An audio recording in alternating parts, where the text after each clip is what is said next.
هذا الموال إهداء إلى رئيس الوزراء العراقي السيد نوري المالكي، اللي وصف بخطابه مسيحيي العراق بالجالية، أي ما يقصد بها ليسوا عراقيين الأصل. فأكيد هو مو عراقي الأصل، اللي ما يعرف حضارة بابل وآشور. فأهدي له هذا الموال بوصف المسيحيي العراق بالجالية، إن شاء الله أن ينال رضاكم.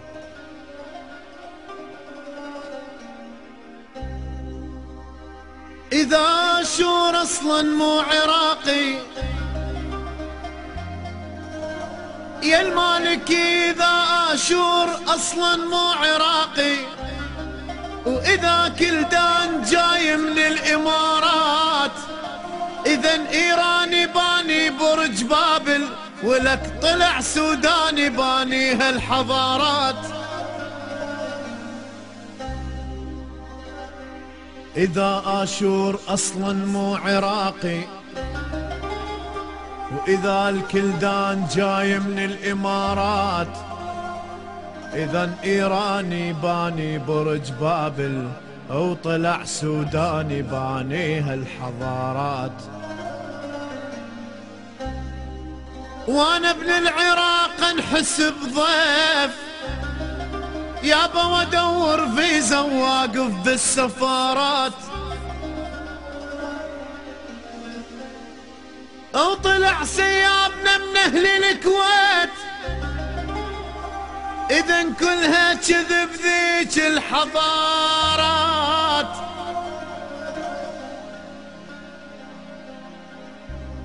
تاريخ وحضارة تشهد الناس، يابا وخبصتونا خبص وين المسلات.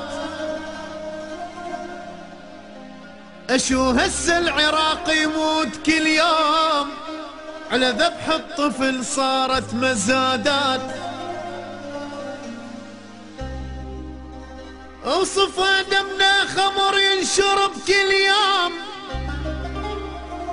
ونفتر على الدول نطلب إقامات. وكهيج الدنيا صارت يخرب الكون، يابا ألف خلف الله عمي على الحكومات.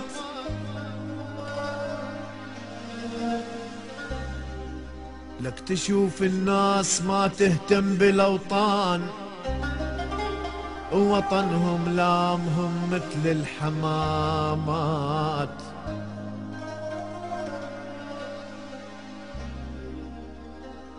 تشوف الناس ما تهتم بالأوطان، ووطنهم لامهم مثل الحمامات.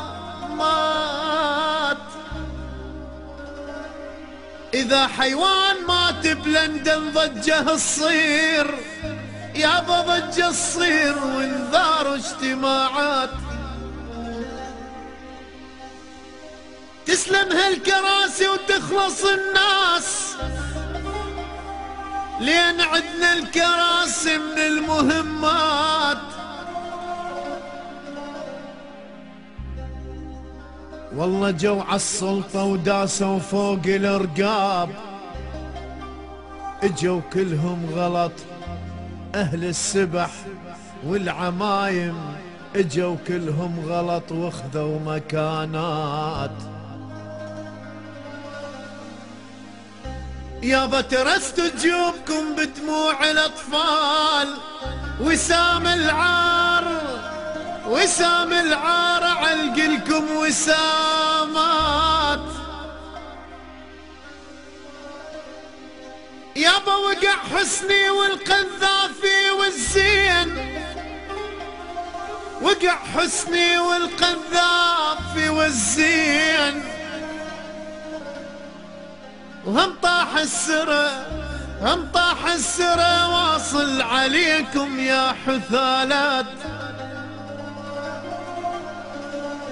أويلي أويلاخ أويلاخ،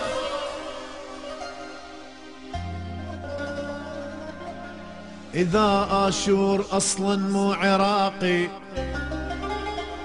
وإذا الكلدان جاي من الإمارات، إذا إيراني باني برج بابل، وطلع سوداني باني هالحضارات. يا المالكي إذا آشور أصلا مو عراقي، إذا الكلدان جاي من الإمارات، يابا إيراني طلع باني برج بابل، وحتى السوداني باني هالحضارات. أويلي أويلاخ أويلاخ، أنا اليوم